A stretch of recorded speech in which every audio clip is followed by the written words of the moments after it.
Ahí está encendido, sí. Dios les bendiga.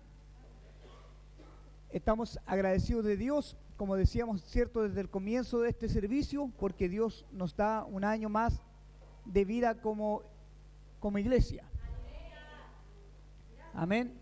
Y ha sido un tiempo difícil, hermanos, porque ser pastor no es algo fácil. Pastorear una iglesia no es algo que se aprenda de la noche a la mañana, y si bien es cierto, ayudan harto los estudios, pero hay algo que no te puede enseñar nadie, sino solamente el Espíritu Santo. Él solamente nos capacita para aquello a que nos ha llamado. Y yo tenía una palabra preparada para este domingo hace unos días. Yo quería predicar ahí en el libro de Mateo, creo que al final habla de Judas, y dice lo siguiente. Dice que Judas fue ahorcado, los discípulos oran y dice, y otro tome su lugar. Yo tenía mi mensaje listo, dije voy a predicar sobre esto, pero Dios trae algo distinto a mi corazón, y la pastora lo confirma mientras hablaba e iniciaba este servicio. Y ayer estuve trabajando en esta palabra bastante durante el día, a ratos, y quiero hablar de los propósitos de Dios. Quiero compartir con ustedes algo sobre los propósitos de Dios. Dios es un Dios de propósitos. Y Dios tiene propósitos con todos los que invocan su nombre. Eso dice su palabra. Y vamos a buscar en el Salmo 138, el último verso de ese salmo. Es un salmo muy conocido, Salmo 138, verso 8. Nos ponemos de pie en reverencia a la palabra del Señor.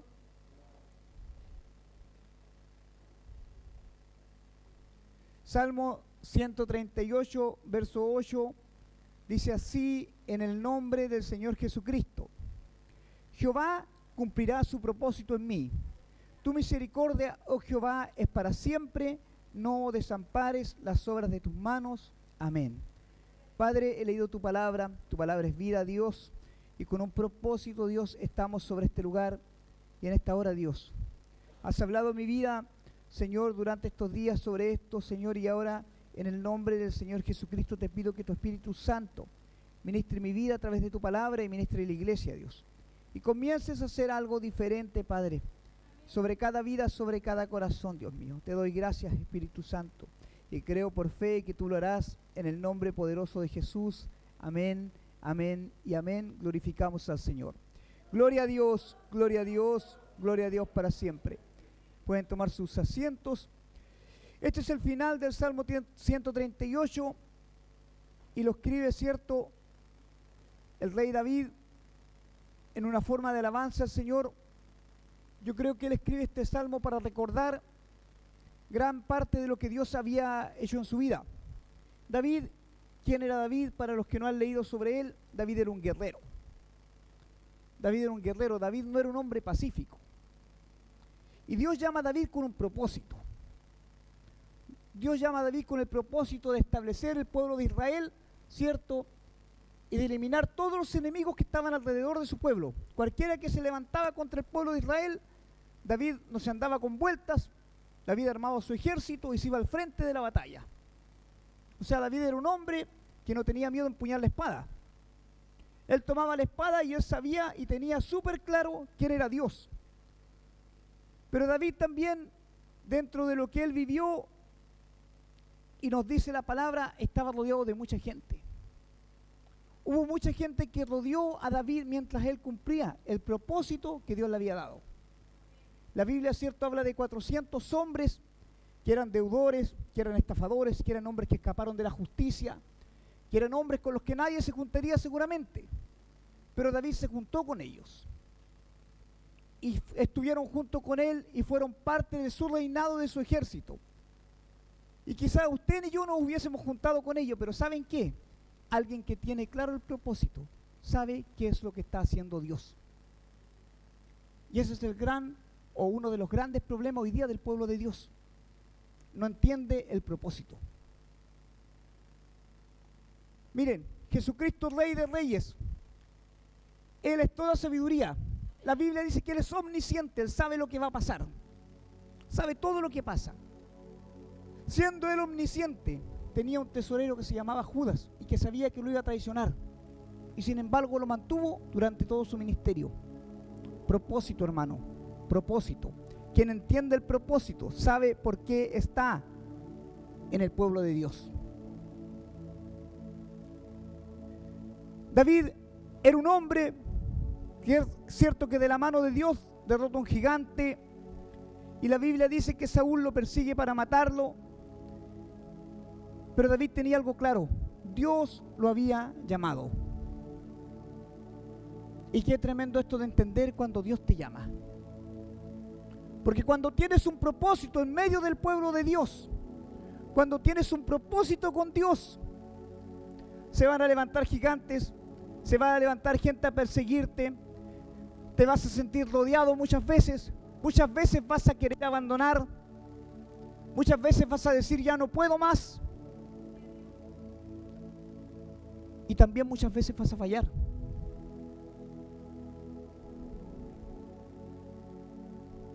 Y mucha gente va a decir, hasta aquí llegaste, tu propósito aquí se terminó. Pero aquel que tiene la convicción de que el que lo llamó es fiel y va a cumplir el propósito en su vida, entiende y sigue adelante. David, como yo le decía, fue un hombre quien tenía claro el propósito y tuvo muchas dificultades. La Biblia relata a lo largo de su vida, dentro de las grandes dificultades, él pecó contra el Señor. Su hijo Absalón se levanta y quiere robarle el trono para asesinarlo. Y en medio de todo esto, David escribe: el Señor cumplirá su propósito en mí. Qué tremenda lección para nosotros, entender que tenemos un propósito en Dios. Y aquel que tiene un propósito en Dios y lo entiende, ¿sabe qué? Se sacude, se levanta y sigue adelante. Ahora debemos preguntarnos, ¿qué impide que se cumpla el propósito de Dios en nuestras vidas? ¿Qué daña lo que Dios tiene destinado para nosotros? Porque ¿saben qué? Ni todos los enemigos, ni todos los ejércitos, ni aún el gigante que se paró delante de David pudo detener lo que Dios tenía para David. Nada pudo detener lo que Dios tenía para David. Pero ¿qué detiene el propósito de Dios en nuestra vida? ¿Qué detiene lo que Dios quiere hacer con nosotros, lo que Dios tiene destinado para nosotros? Lo primero que detiene nuestro propósito es nuestra desobediencia. Es lo primero que detiene el propósito de un hombre y de una mujer de Dios. La desobediencia va a detener el propósito en tu vida. Las veces que David se estancó y no vivió lo que Dios tenía para él, fue cuando él fue desobediente a lo que Dios tenía. Jueces capítulo 14, verso 1 en adelante, dice lo siguiente: descendió Sansón a Tinat y vio en Tinat a una mujer de las hijas de los filisteos, y subió y lo declaró a su padre y a su madre diciendo: yo he visto en Tinat una mujer de las hijas de los filisteos, os ruego que me la toméis por mujer. Y su padre y su madre le dijeron: no hay mujer entre las hijas de tus hermanos ni en todo nuestro pueblo para que vayáis a tomar mujer de las filisteas y circuncisos. Y Sansón respondió a su padre: tómame esta por mujer, porque ella me agrada. Mas su padre y su madre no sabían que esto venía de Jehová, porque él buscaba ocasión contra los filisteos, pues en aquel tiempo los filisteos dominaban sobre todo Israel. Amén. Dios tenía un propósito con Sansón. La Biblia dice que él nació, fue creado y fue separado para libertar el pueblo de Dios. Él tenía un propósito. Y lo que muchos no veían como normal estaba dentro del propósito que Dios tenía para él. Mas su padre y su madre, dice el verso 4, no entendían que esto venía de Jehová. El propósito de Sansón era eliminar filisteos. Ese era todo su propósito. Él nació para eso, Dios lo consagró para eso. Filisteo que se ponía delante, Sansón lo mataba. Y todo iba bien, hasta que Sansón le desobedece a Dios. Así como pasa en nuestras vidas. De repente vamos como avión, peldaño sobre peldaño, subiendo, subiendo, y viene nuestra desobediencia, y hasta ahí llegó nuestro propósito. Esto puede terminar de dos formas. Usted puede terminar en el propósito que Dios tenía para usted. Entender que es un desobediente. Entender que está fuera del plan de Dios, que no es lo que Dios tenía para usted. O simplemente, ¿cierto?, seguir en su porfía y en su desobediencia. Sansón al final de sus días entiende esto. La Biblia dice que él se apoya sobre las dos columnas donde los filisteos estaban haciendo burla de él, y él dice: Señor, solo escúchame esta vez. Él entiende: yo nací para esto. Ese día dice la palabra del Señor que él tomó venganza de todos sus enemigos y mató más gente de la que había matado en toda su vida. Y yo les dije: Sansón tenía un solo propósito: matar filisteos. Él murió en su propósito. Y no hay nada mejor para un cristiano que vivir y morir en el propósito de Dios. No hay nada mejor que eso. Por eso el apóstol Pablo decía: para mí el morir es ganancia y el vivir es Cristo. Porque él estaba en el propósito de Dios. El que entiende el propósito de Dios avanza, no se queda y camina en obediencia. La desobediencia, hermano, el querer hacer las cosas a nuestra manera, nos aleja del propósito de Dios. Y es por eso que uno se encuentra con tanto cristiano preguntándose: ¿cuál será mi propósito? ¿Saben que esto para mí es común? ¿Y cuál será mi propósito dentro de la iglesia? ¿Y qué querrá hacer Dios conmigo? Obedezca, sométase a la iglesia, sea obediente y usted va a conocer su propósito.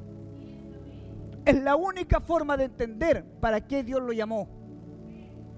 Es la única forma de entender para qué Dios lo llamó.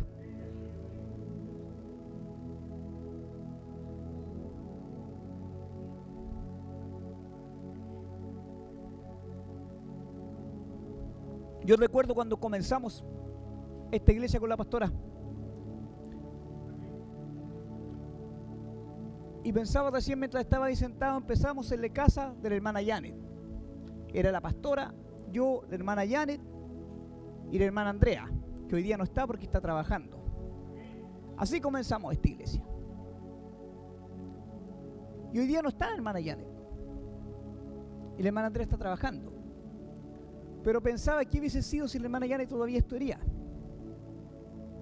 Uno tiene que entender que hay gente que Dios trae a tu lado para ciertas cosas, y hay gente que Dios va a alejar porque pueden dañar la obra. Es tan sencillo como eso. Por eso lo que le decía el pastor Jaime a la pastora era algo muy real. Cuando uno es pastor, de repente deja hasta de sentir, porque uno entiende que hay gente que tiene un solo propósito en la iglesia. Dios lo hizo para ese propósito, no hay más para ellos. Yo en un principio, ¿por qué les digo esto? Porque uno como pastor va aprendiendo. Cuando recién comenzamos yo quería que todos predicaran.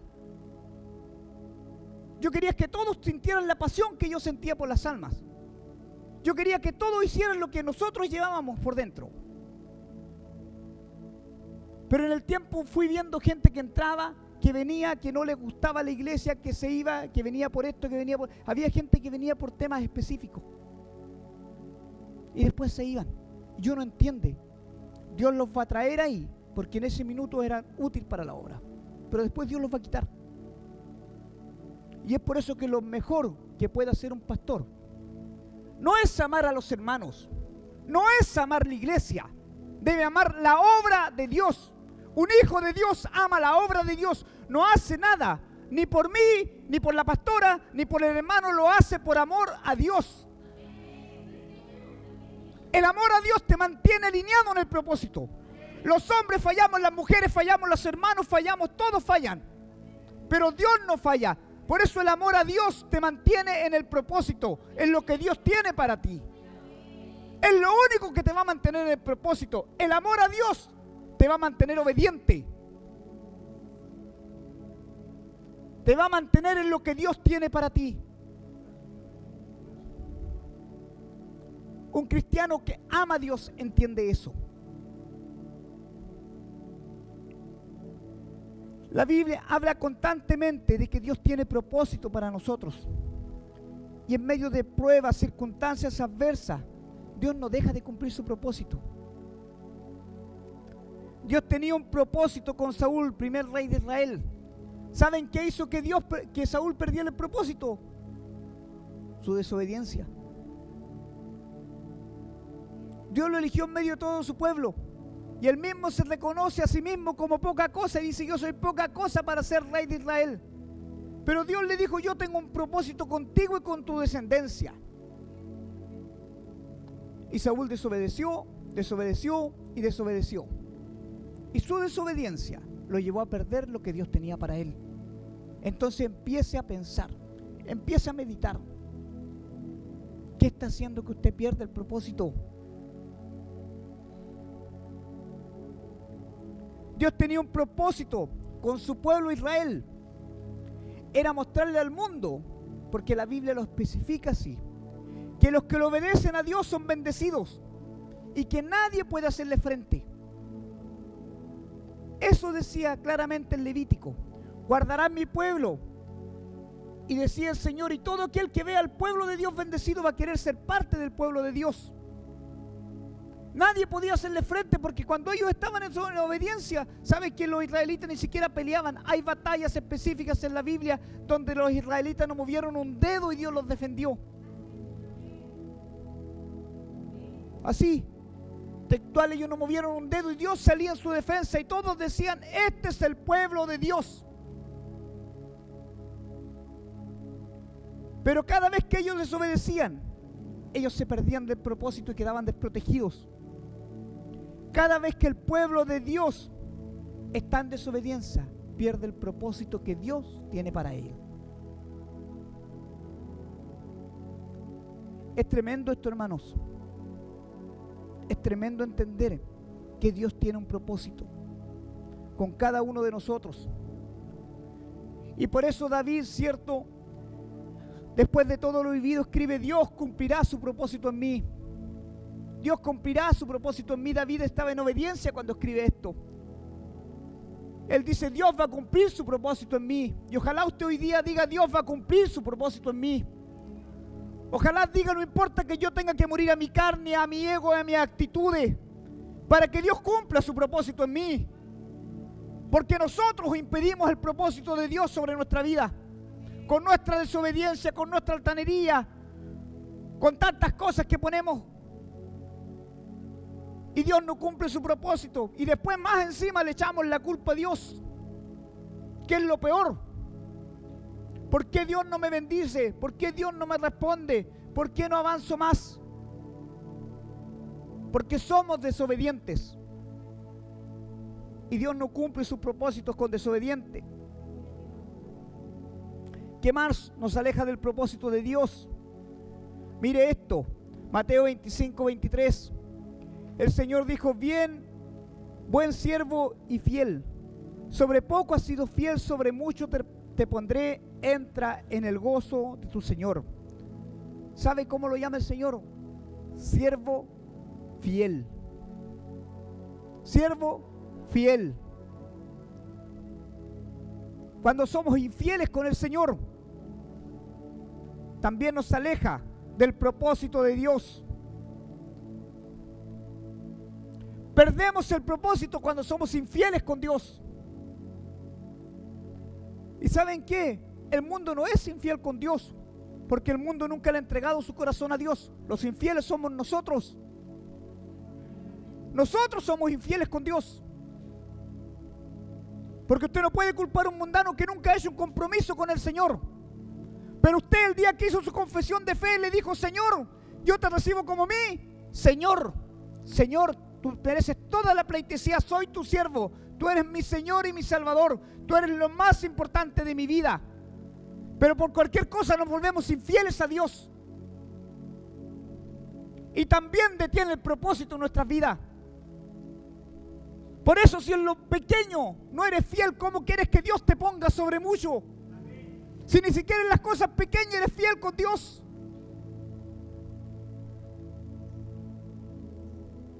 Sobre poco has sido fiel, sobre mucho te pondré, y no está hablando de la eternidad como algunos creen. El que es fiel en lo poco, Dios lo lleva más arriba. Y esto también se ve mucho, por hermano. Si en lo poquito le somos infieles a Dios, ¿cómo esperamos que Dios nos lleve a lo más? La palabra dice que si somos fieles, Dios cumplirá su propósito en nosotros. Y mientras yo estudiaba ayer, Dios traía a mi corazón cómo Dios prepara todo. Me quedé pensando en David cuando escribe esto. ¿Qué hubiese pasado? David tenía un amigo, dice la Biblia, era el hijo del rey Saúl, Jonathan. Dice que él lo amó, fue un amigo para él, más que un hermano.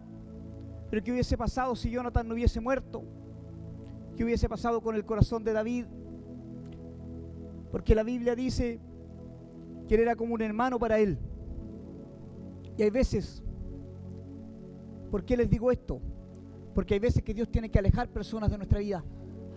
Hay veces que Dios tiene que sacar personas, porque las ponemos antes que a Dios.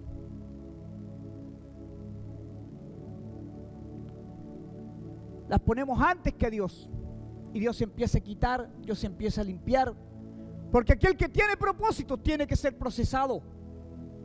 Aquel que tiene propósito tiene que ser procesado para vivir el propósito. Jeremías 1:5 dice lo siguiente, es el llamado de Jeremías. Antes que te formase en el vientre te conocí, y antes que nacieses te santifiqué, y te di por profeta a las naciones. Dios tenía un plan con Jeremías. Imagínense nacer con un propósito. Yo nací con un propósito. Dios tenía como propósito que hoy yo estuviera delante de ustedes declarando esta palabra. Había un propósito de Dios desde el vientre de mi madre. Que yo estuviera hoy día en este lugar 2024 declarando esta palabra de parte de Dios. En el vientre de mi madre yo no sabía que eso iba a pasar. Pero Dios sí sabía que hoy día iba a ocurrir y que usted iba a estar en este lugar. Dios tenía un propósito con Jeremías, así como lo tiene con cada uno de nosotros. Quizás todos no van a ser profetas ni pastores, pero Dios tiene un plan con cada uno de sus hijos, dice la palabra. Y Jeremías era un hombre obediente. Declara capítulos más tarde, en el capítulo 20, mire lo que dice Jeremías y mire contra lo que él lucha. Les voy a parafrasear la historia. El pueblo estaba prisionero y Dios levanta a Jeremías. Y Jeremías empieza a hablar en medio del pueblo, de los pecados del pueblo. Lo que nadie quería escuchar, Jeremías los declara. ¿Y ustedes qué creen que quería hacer el pueblo con Jeremías? Lo perseguía, lo quería matar. No quería nada con Jeremías, estuvo preso, le pegaron, le quitaron sus pertenencias. ¿Y saben qué sentía Jeremías? Lo traicionaron. ¿Y saben qué sentía Jeremías? Lo único que quería Jeremías era escapar. Lo único que quería Jeremías era decir, hasta aquí nomás llego. Eso quería decir Jeremías. Entonces en el capítulo 20, verso 7 le escribe lo siguiente: me sedujiste, Jehová, y fui seducido, y más fuerte que yo, y me venciste. Cada día he sido escarnecido, y cada cual se burla de mí, porque cuántas veces hablo, doy voces, grito, violencia y destrucción, porque la palabra de Jehová me ha sido para frente y escarnio cada día. Y dije en mi corazón, no me acordaré más de él, ni hablaré más en su nombre. No obstante, había en mi corazón como fuego ardiente metido en mis huesos. Traté de sufrirlo y no pude, porque oí la murmuración de muchos. Temor de todas partes, denunciémosle. Todos mis enemigos miraban si claudicaría. Todos esperaban que Jeremías cayera. Todos esperaban que Jeremías se callara. Quizás se engañarán, decía, y prevaleceremos contra él y tomaremos de él nuestra venganza.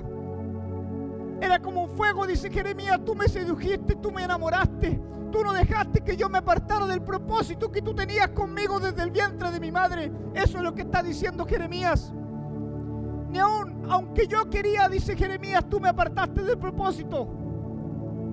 Verso 11 dice lo siguiente: mas Jehová está conmigo como poderoso gigante.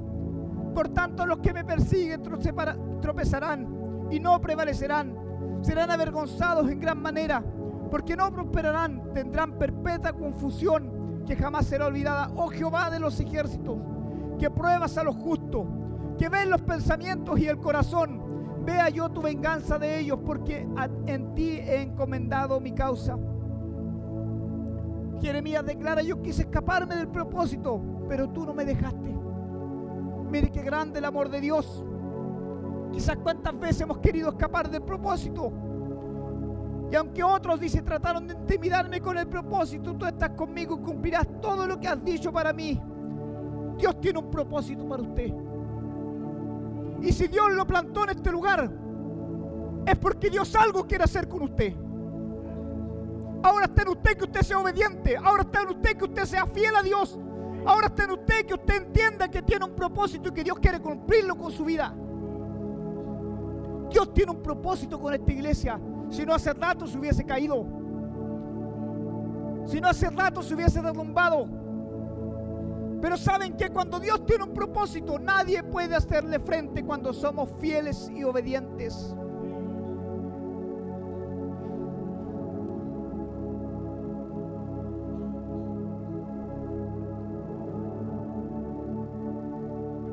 Dios tenía un propósito con Jeremías. Y la Biblia está llena de hombres de propósitos. Moisés era un hombre con un propósito. La Biblia dice que cuando todos los niños morían, Dios los rescata a él. Dios lo rescata a él de las aguas, de morir ahogado. Y es como que Moisés, cierto, cuando uno lee la historia, es como que él entiende su propósito y dice: yo nací para rescatar al pueblo de Dios. El problema es que él quiere hacerlo con sus fuerzas. Y termina fracasando. Y termina huyendo de Egipto para que no lo maten por haber matado a un egipcio. 40 años le tomó a Moisés entender el propósito de Dios. 40 años escapó en el desierto, porque él sabía que era un hebreo. Él sabía que había un Dios más poderoso, así como todos nosotros sabemos que hay un Dios poderoso. Y él sabía que él tenía un propósito, porque Moisés sabía que él había sido salvado de las aguas mientras todos los niños morían. Él había sido salvado porque Dios tenía un propósito con él. Él sabía que era parte del pueblo de Dios, así como ustedes saben que son parte del pueblo de Dios y que hay un propósito en su vida. 40 años estuvo huyendo del propósito. 40 años. ¿Cuánto tiempo más? ¿Cuánto tiempo más de desobediencia? ¿Cuánto tiempo más siendo infieles a Dios? ¿Cuánto tiempo más para no vivir el propósito de Dios? 40 años en el desierto, hasta que Dios sacó a Egipto de su corazón y él entendió: hay un propósito más grande que el mío. Entendió que su propósito era liberar al pueblo de Dios. Y aunque él puso excusas, ¿sabes? Cuando ponemos excusas para el propósito, Dios toma otro y lo pone en nuestro lugar. Cuando Moisés dijo: yo soy tardo para hablar, ¿qué le dijo el Señor? Yo voy a poner a tu hermano que hable por ti. Y quizás ustedes lo ven como algo natural. El Señor le dijo: yo igual te voy a enviar porque yo tengo un propósito contigo. No te salvé en vano. No di mi sangre por ti en vano. La di porque tengo un propósito contigo. Entonces Dios le dice a Moisés: ok, ¿no quieres hablar? Yo voy a poner a tu hermano Aarón en tu lugar. Y él se perdió el privilegio de ser la boca de Dios. Servirle a Dios es un privilegio. Servirle a Dios es un privilegio. Pero nos llenamos de excusas para servirle a Dios.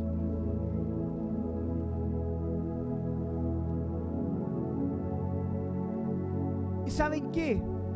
Lo que más vemos allá afuera cuando predicamos son cristianos descarriados, lejos del propósito. Lejos del propósito. Y le echamos la culpa a la iglesia, le echamos la culpa al pastor, le echamos la culpa a los hermanos, le echamos la culpa a medio mundo. Pero cuando usted habla con un cristiano allá afuera, lo más probable, y le podría asegurar que el 90% de esos cristianos descarriados son desobedientes, son infieles a Dios. Porque aquel que es fiel a Dios se mantiene en la brecha y entiende que tiene un propósito, y no importa quién se levante, así no se levante el mismo infierno, dice la palabra, no puede prevalecer contra la iglesia. Y usted y yo somos iglesia. Esto es un lugar físico, pero usted y yo somos iglesia, y el infierno no prevalece contra la iglesia.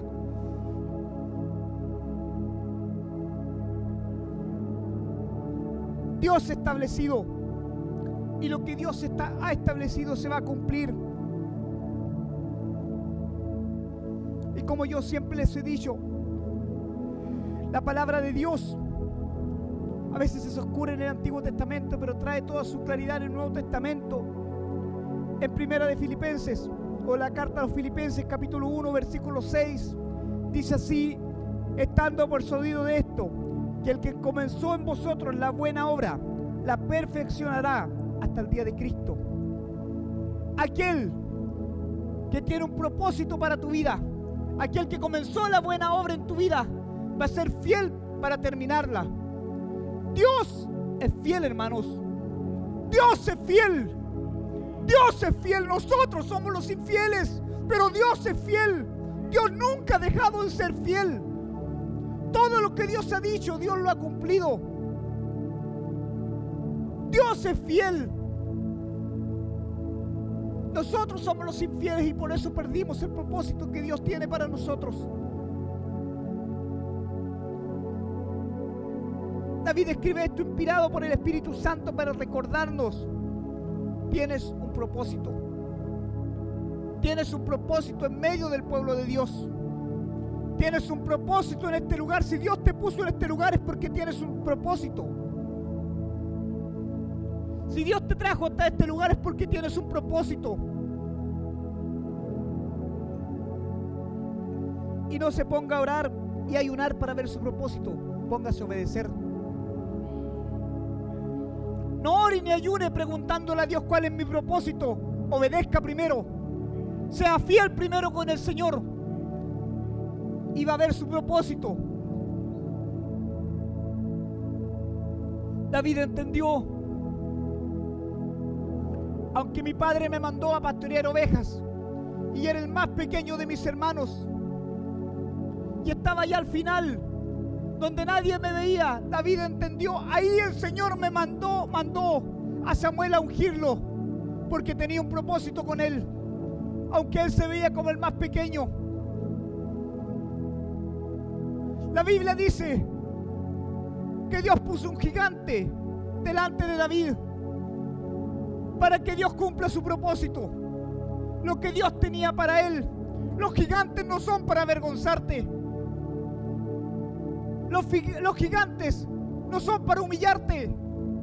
Los gigantes son para ver la gloria de Dios. Los gigantes son para que tú veas cómo Dios respalda a aquel que está en el propósito. Entonces debe preguntarte: ¿este gigante se levantó porque estoy en el propósito? ¿O se levantó para traerme de mi desobediencia al camino? Pero Dios lo permite todo con un propósito. El hombre quizás con más propósito en su vida y el propósito más grande fue Job. Hemos escuchado muchas veces de su historia. Un hombre que lo tenía todo y un hombre que de la noche a la mañana lo pierde todo. Usted tiene que pensar esto: Job se acostó una tarde siendo el hombre más rico de Medio Oriente. Más rico de Medio Oriente, así lo describe la palabra. Él tenía de todo. A Job no le faltaba nada humanamente. Así como a veces humanamente no nos falta nada y nos sentimos conformes y nos estancamos. Entonces vino Dios y de la noche a la mañana Job se despertó lleno de tragedias. Había perdido todo. ¿Saben qué le quitó Dios a Job? Su seguridad. Eso de creer que con mis manos yo puedo. Eso de sentirse seguro. Eso le quitó. Y ese hombre fue probado. Pero ¿saben qué? Job tenía un propósito. El propósito más grande que puede tener el ser humano era conocer a Dios. ¿Y por qué le digo que es el propósito más grande? Porque usted podría preguntar acá adentro, o yo podría preguntarle, ¿cuántos de ustedes conocen a Dios? ¿Qué sabe usted de Dios? ¿Sabe qué le agrada a Dios? ¿Sabe qué le molesta a Dios? ¿Sabe qué espera Dios de usted?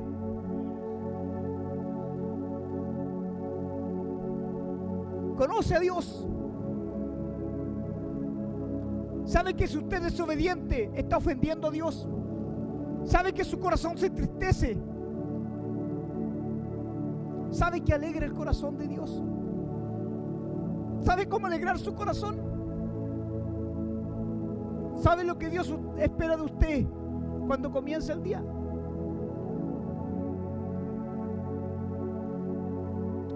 Job tenía un propósito mucho más grande que ser el hombre más rico de Medio Oriente.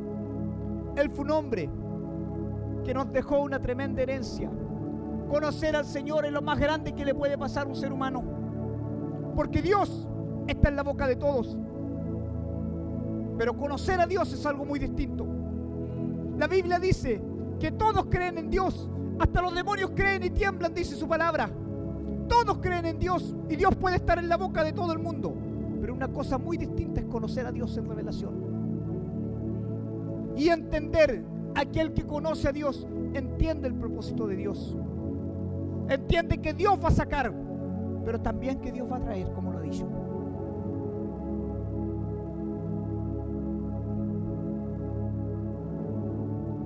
Aquel que entiende el propósito de Dios se pone en la línea de Dios, porque sabe que en su propósito siempre va a haber bendición. En su propósito siempre va a haber restauración. Siempre va a haber restauración. Siempre. La Biblia habla de innúmeros hombres y mujeres que vivieron esto, que vivieron el propósito de Dios. Y si usted lee sus vidas, están marcadas de tristeza, están marcadas de dolor, están marcadas de abandono, están marcadas de rechazo, están marcadas de tantas cosas. Pero ¿saben qué? Ellos cumplieron el propósito. No importando todo lo que habían vivido, ellos cumplieron el propósito. Hay una Ruth, hay una Noemí en la palabra que cumplieron el propósito. Hay una Ana que tenía un solo propósito: traer un profeta Samuel para que ungiera al rey de Israel, del cual vendría la descendencia del Señor. Tú tienes un propósito en el pueblo de Dios. Tu vida tiene un propósito en Dios. Tú no sabes qué estás criando en tu casa. Puede estar criando el próximo evangelista, la próxima evangelista, el próximo pastor. Tú no sabes lo que Dios está haciendo. Tú no conoces los propósitos de Dios. Entonces ponte en la línea de Dios. Ya es tiempo de dejar las excusas de lado. Es tiempo de empezar a hacer lo que Dios quiere hacer. Pero es tiempo de ser fiel a Dios, para poder vivir lo que Dios tiene para ti, para poder vivir lo que Dios realmente ha dicho sobre ti. David, en el Salmo 138, empieza adorando al Señor y empieza alabando la fidelidad de Dios, empieza alabando la misericordia de Dios. Él dice: el día que clamé a ti, tú me respondiste. Por eso David dice: yo tengo la seguridad de que Dios va a cumplir su propósito en mí. Porque saben que las veces que hemos clamado a Dios, Dios ha respondido. Las veces que hemos dicho a Dios, tengo un problema, necesito de ti, Dios ha estado. Y eso fue lo que David dijo. ¿Usted cree que David no se sintió juzgado?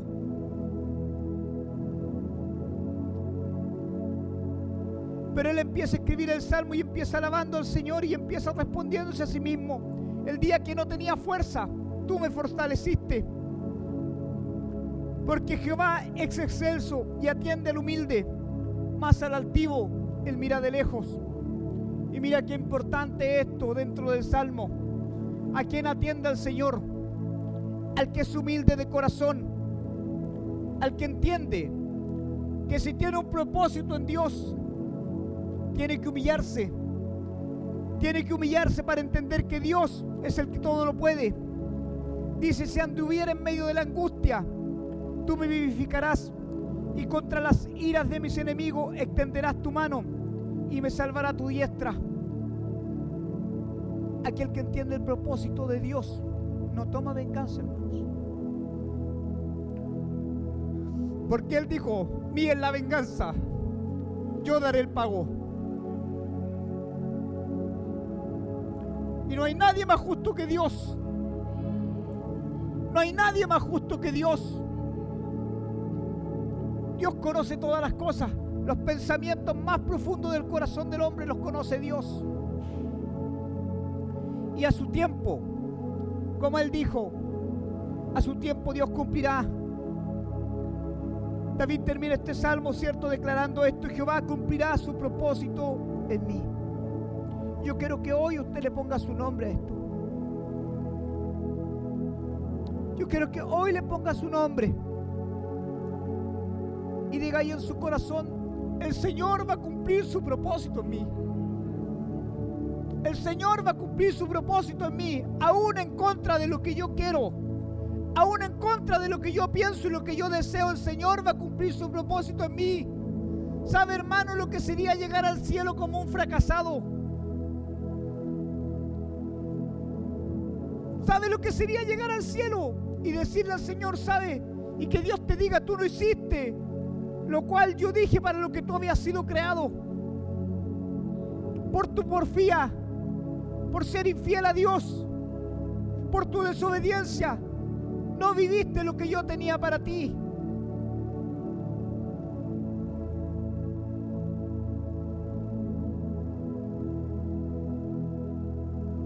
Entonces dígalo en su corazón y póngase en la línea de Dios. No importa, como dijo Jeremías, no importa lo que digan, no importa cuánto me apunten, no importa lo que diga el hombre, dijo Jeremías, hay algo más grande dentro de mí, y hay algo más grande dentro de ustedes, el Espíritu Santo de Dios. Por eso Jeremías dijo: era como un fuego que me quemaba, era algo que yo no podía callar, era algo que no me mantenía quieto, era algo que me hacía buscar tu palabra y tu presencia. ¿Sabe lo que era enamorarse de Dios?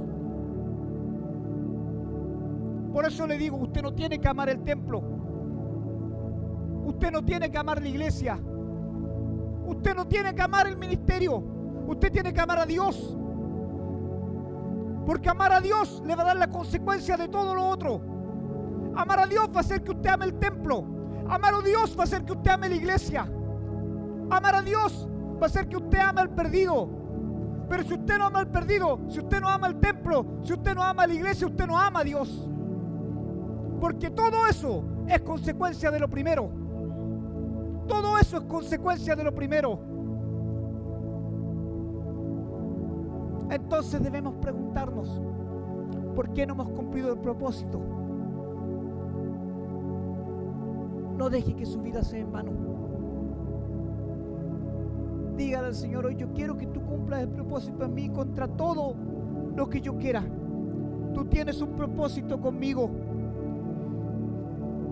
Tú tienes un propósito conmigo, Dios. Tú tienes un propósito conmigo. Vamos a inclinar el rostro y vamos a decirle al Señor: Señor, cumple tu propósito en mí. Y vamos a declarar lo que dijo David. Aun cuando estaba en medio de la angustia, aún en medio de la guerra, aún en medio de las dificultades, aún aunque no veía nada, David dijo: el Señor va a cumplir su propósito en mí. Y decláralo ahí donde estás, dile al Señor: cumple tu propósito en mí, cumple tu propósito en mi hogar, cumple tu propósito en los que me rodean, Dios, cumple tu propósito en mi vida. No importa el tiempo, Dios, porque tú eres Dios del tiempo, pero cumple tu propósito. Derriba, Dios, hoy, Espíritu Santo, hoy, en el nombre poderoso de Jesús, hoy derriba todo lo que tengas que derribar. Quita hoy todo lo que tengas que quitar, Padre, pero hoy cumple tu propósito sobre tu iglesia, sobre tu pueblo, sobre mi vida, Padre, en el nombre poderoso de Jesús. Cumple tu propósito hoy, Espíritu Santo. Has dicho en tu palabra, como dijo el salmista David: Señor, inspirado por ti, Dios cumplirá su propósito en mí. Espíritu Santo, aquí está tu iglesia, aquí está tu pueblo, Padre. Desarraiga, Dios, todo lo que no es tuyo, y ahora vivifícanos con tu presencia, Señor. Te doy gracias, Espíritu Santo. Te doy gracias y te pido: cumple tu propósito en cada uno de nosotros, en el nombre poderoso de Jesús. Amén, amén y amén. Que Dios les bendiga. Voy a pedirle al hermano.